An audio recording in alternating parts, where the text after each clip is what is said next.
Bible Biogs in 30 minutes. Through the Bible, one character at a time. Author, pastor and Bible teacher Mike Beaumont is in conversation with David Taverner.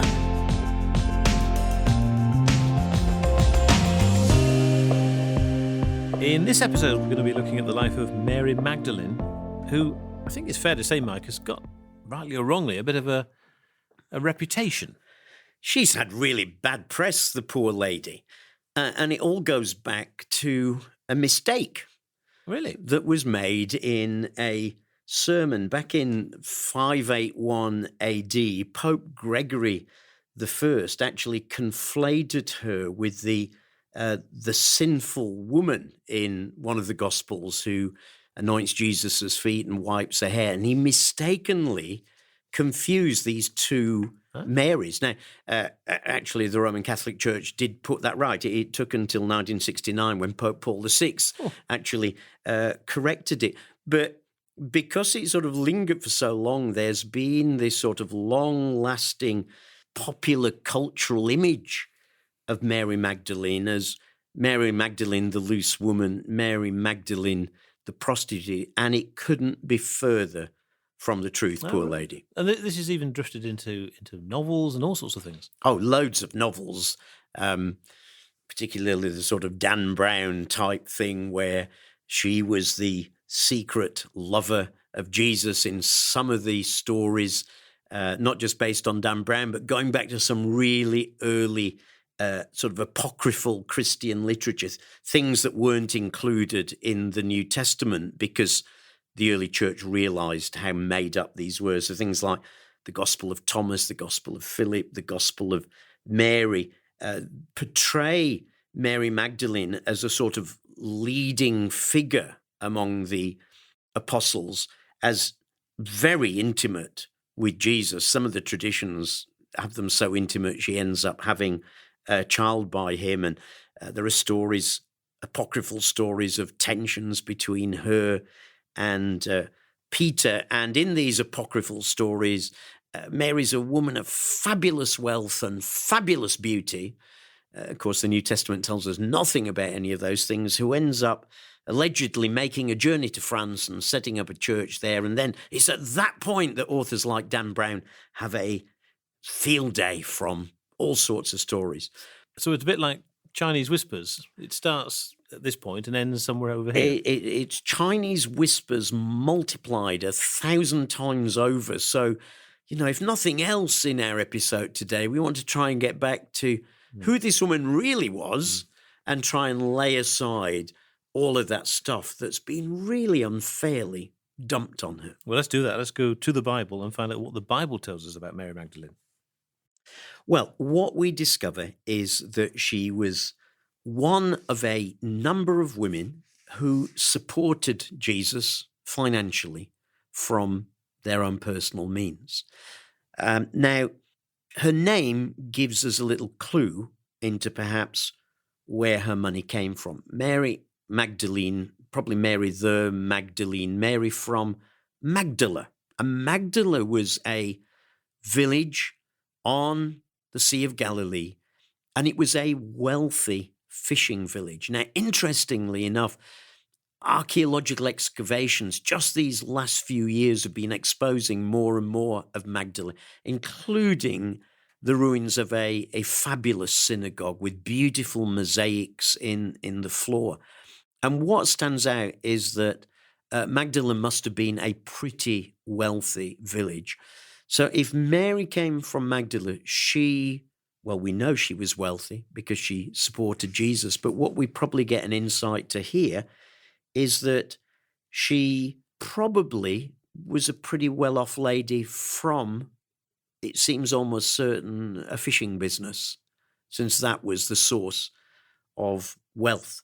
So that's a little bit about where she came from and where her money came from. But perhaps I can just read you a couple of verses from Luke chapter 8, where it says, "Soon afterward, Jesus began a tour of the nearby towns and villages, preaching and announcing the good news about the kingdom of God. He took his 12 disciples with him, along with some women who'd been cured of evil spirits and diseases, Among them were Mary Magdalene, from whom it cast out 7 demons. Come back to that in a minute. Joanna, the wife of Chuza, Herod's business manager, Susanna, and many others who were contributing from their own resources to support Jesus and his disciples. So we've said in a previous episode that Jesus had a wider group of disciples. His apostles were 12 men, as we said in a previous episode, to represent the refounding of the people of God. 12 apostles in place of the original 12 patriarchs of the tribes of Israel. But in that wider circle, it's important to note that there were both men and women who were both warmly welcomed and included, who took part in his ministry, who listened to his teaching. And there was this little group of women in particular, Mary Magdalene, Joanna, and Susanna are named in particular, who contributed from their own resources to support Jesus. So these were wealthy patrons, if you like, and they were digging into their pockets to ensure that Jesus and his apostles could carry on with their ministry without having to worry. Like many people support today, like many people support UCB when we put out our appeals to say, come on, guys, if you want this ministry to continue, can you help us in some way? And here's what these women were doing in a similar way. Is it a little bit like crowdfunding today? Yeah, I suppose it is, except crowdfunding can be very anonymous, can't it? You can just put it on social media and you contribute to something because it gets your heart. These women were clearly involved. So it wasn't just their money they were giving, it was themselves. And I mean, that's ideally what we're still looking for in Christian work today. People not just giving their money, but we want themselves. We want them to give themselves. So likewise, if people give to UCB, we don't just want them to give them. And give, yes, God bless you for that. But give and pray for us. Get involved. This is your radio station, not somebody out there. It's ours. And I think these women were really engaged in this ministry.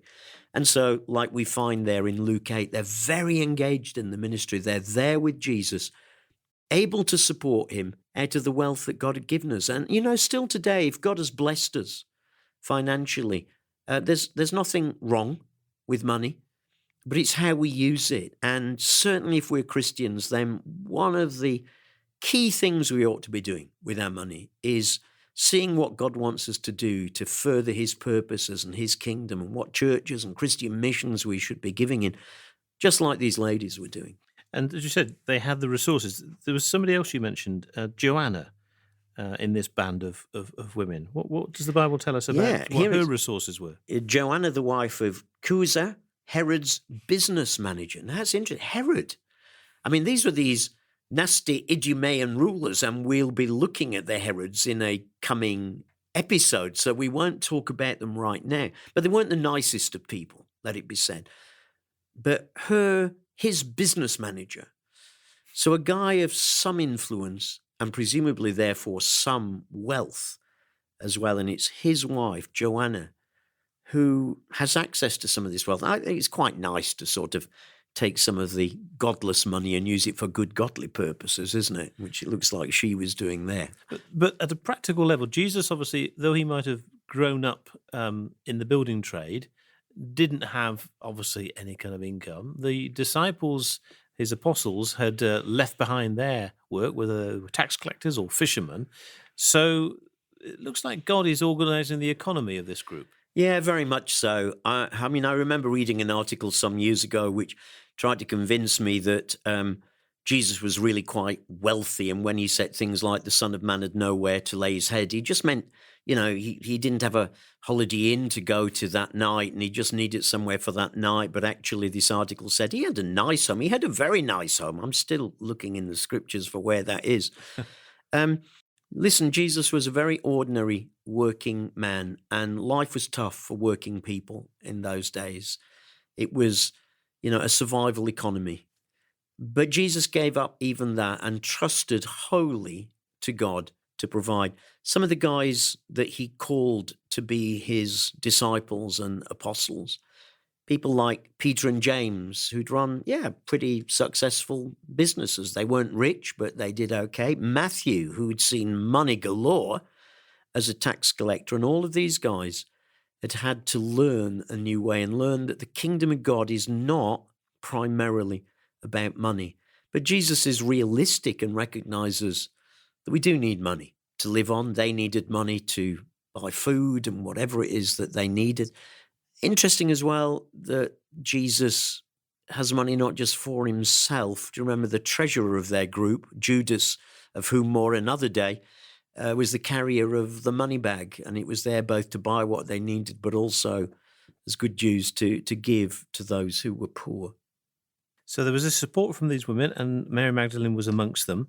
And you said that she was simply known as Mary Magdalene because that's where she came from. It's a bit like calling somebody Laura London, I suppose. Yes, exactly, or Jesus of Nazareth. Yeah. So this had become the name. People didn't have family names like we do today. Mike, Beaumont, David, Taverner. You were normally known either as the son of your father or from the place that you came. So Mary Magdalene identifies her as someone coming from, this wealthy fishing village of Magdala by the side of the lake. But you did mention just now that something significant happened to her, and it's recorded there in those verses that she'd had evil spirits, 7 demons cast out. Now, what is that about? What is a demon in this case? Yeah, 7 demons. We're not told. We're not given this story. So it's like the New Testament notes it as of significance, but doesn't major on it. It's not fascinated by the occult, as some people can be today. Demons are rebellious fallen angels. We looked at them briefly in a previous episode when we were talking about Gabriel, and we talked about angels there and how at the beginning, for some reason, Satan had led a rebellion against God and taken a third of the angels with him. We get that picture in a prophecy of Isaiah and Ezekiel, and also a picture of it in the book of Revelation, and how he managed to turn some of these spiritual beings against God. Now, I know it's easy to perhaps dismiss things like demons as, well, it was just primitive thinking of the writing of the time, wasn't it? But I always say 2 things. Well, first of all, Jesus took this seriously.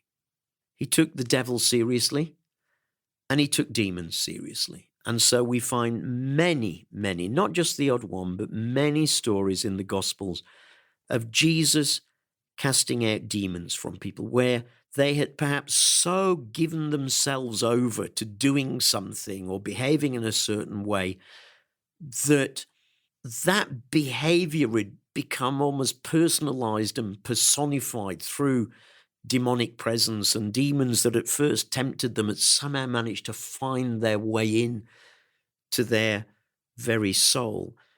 And so without, again, great fuss, it just simply says Jesus cast them out with a word. There's no great lengthy, working out what the demons' names are or this technique or that technique, which, by the way, Jewish exorcists used to do at the time. That's what stands out about Jesus's dealing with demons. There were many Jewish exorcists at the time of Jesus who had their lotions and potions and mantras and chantras, and they had these set methods. This is a number 7, and they would come out. Jesus had no time for any of that. Maybe a message for some Christians even today who can get over caught up in this sort of thing. Jesus took these demons seriously, but didn't give them a bigger place than they deserved. And that is, he simply took authority over them, cast these demons out, told them to go back to the place from which they came. And that is continued in the New Testament. We find the early church doing that, and you can still find examples of people exercising ministry to do that today as just a normal part of Christian life. And I would say this, people say to me, how do you know if there's a demon there? And I will often say, well, do you know, if you find yourself persistently doing something that you know is wrong and you just can't stop, it's worth asking the question, is there something in me that I need to get someone to pray over, to break this stronghold, this power, this grip. Maybe that's an even better word in our culture. You're in a grip of something, and the grip of this something needs breaking. And that's what Jesus did. One of the things I find interesting about this story with Mary Magdalene is where it says, Mary Magdalene, from whom it cast out 7 demons. And it's almost like that the 7 is, wow, that was worth noting, wasn't it? So it doesn't seem like the norm is that people have dozens and dozens of demons in them that we need to identify and name and cast out one by one.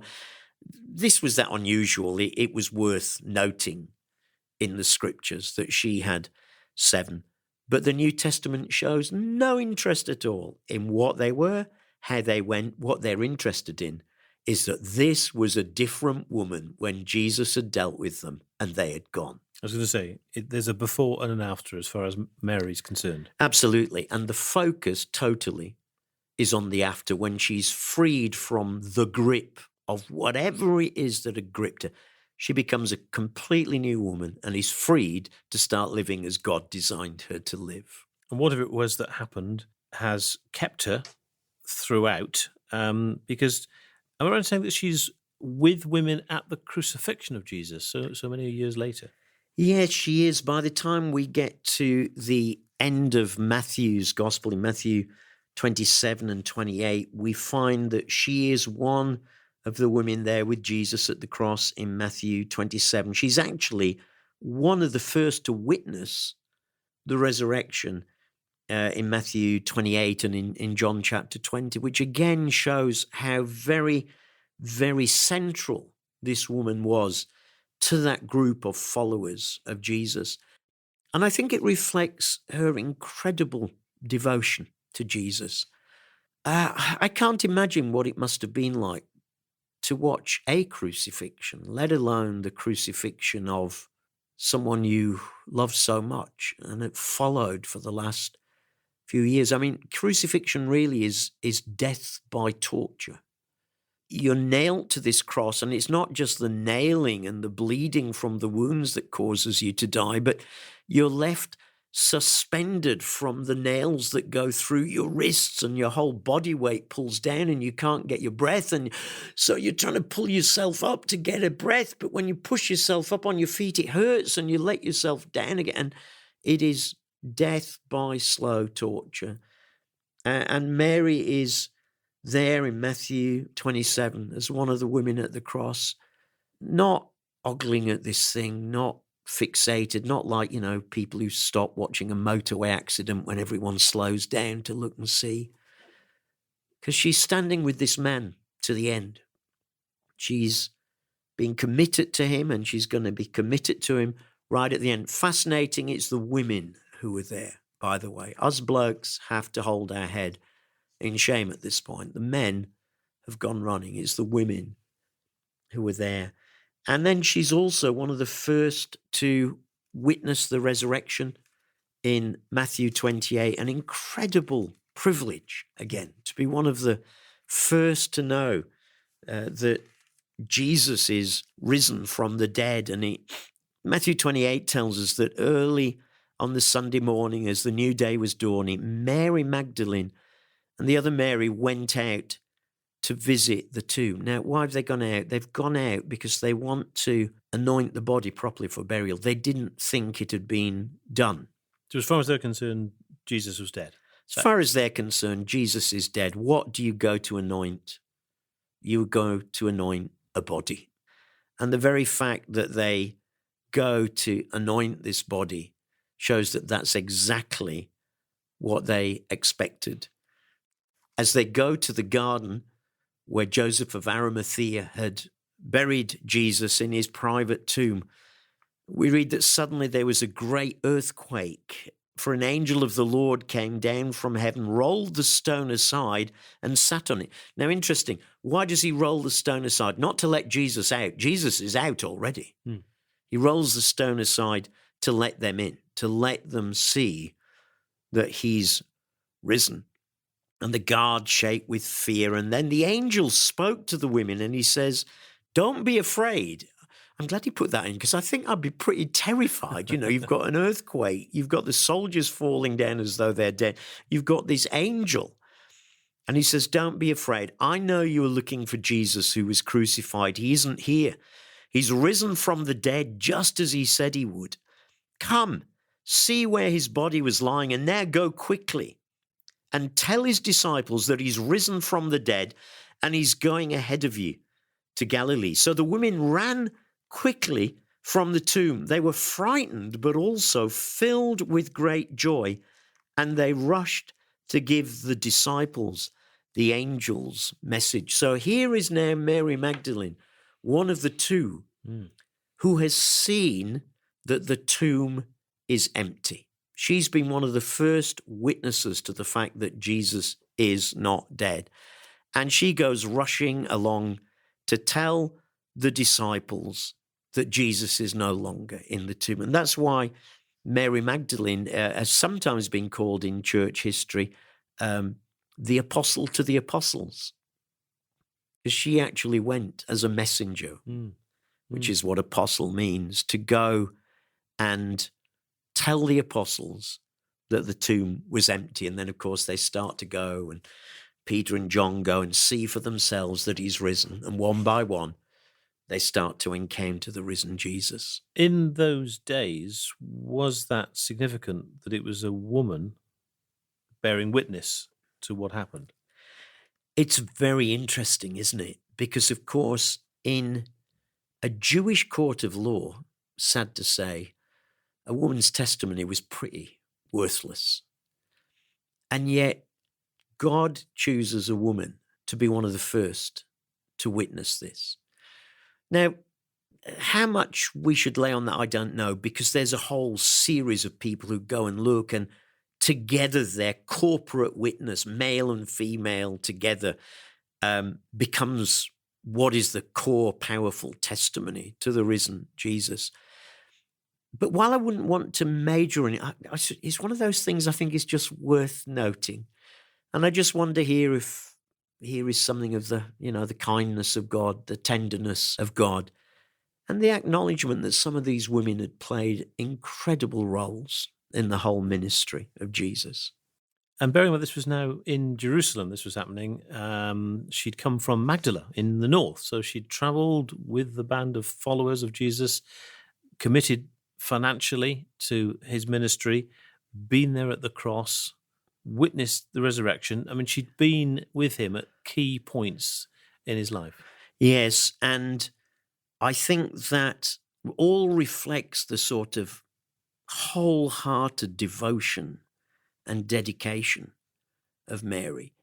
And that's reflected in something that goes on, because the story doesn't end with Mary just seeing the empty tomb. She sees the empty tomb, runs to tell the disciples, and then she comes back to the tomb. We find this in John's gospel, actually. Sometimes we have to put these stories together to try and get the whole picture. Different perspectives on the same event. Exactly. And in John chapter 20, we find that, again, early on the Sunday morning, while it was still dark, Mary Magdalene came to the tomb, found the stone had been rolled away. So exactly the same as we've seen in the other gospel. Ran and found Simon Peter. Again, exactly what we've found. Interesting, she says in John's gospel to Peter, they've taken the Lord's body out of the tomb and we don't know where they've put him. Now, what does that say?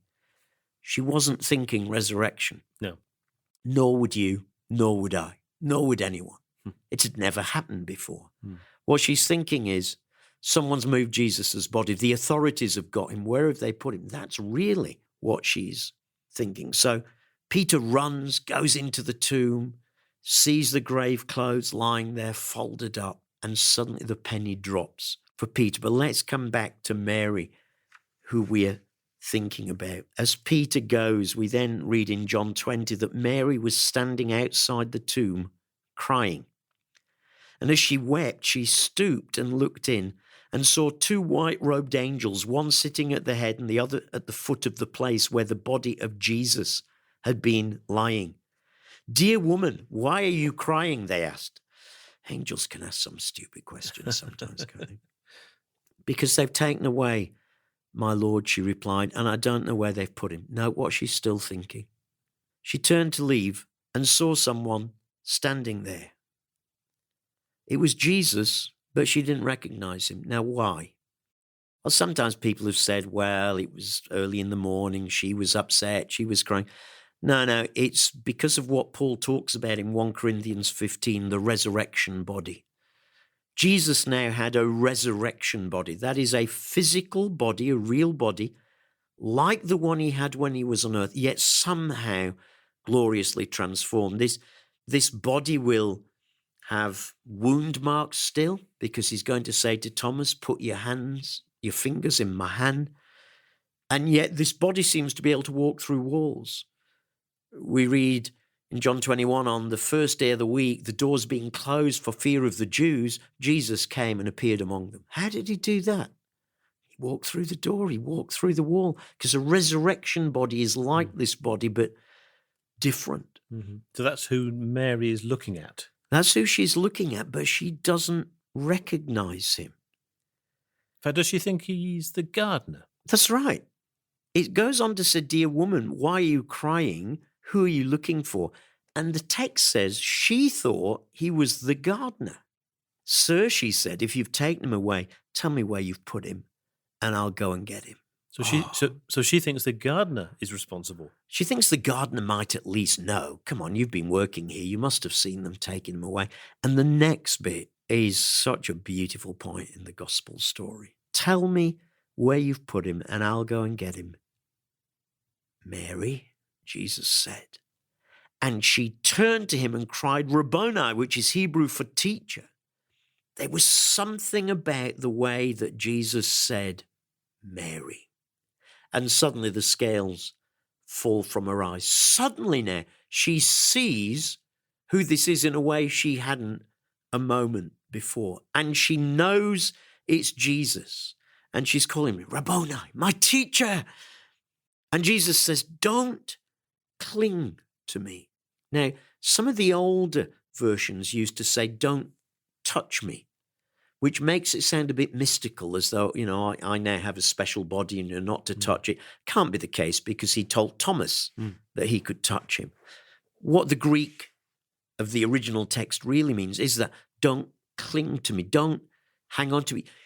You can imagine this woman who loved him so much wants to now grab him and cling on to him and hug him. And Jesus, well, no, you can't cling on to me. Why? Because he's not staying.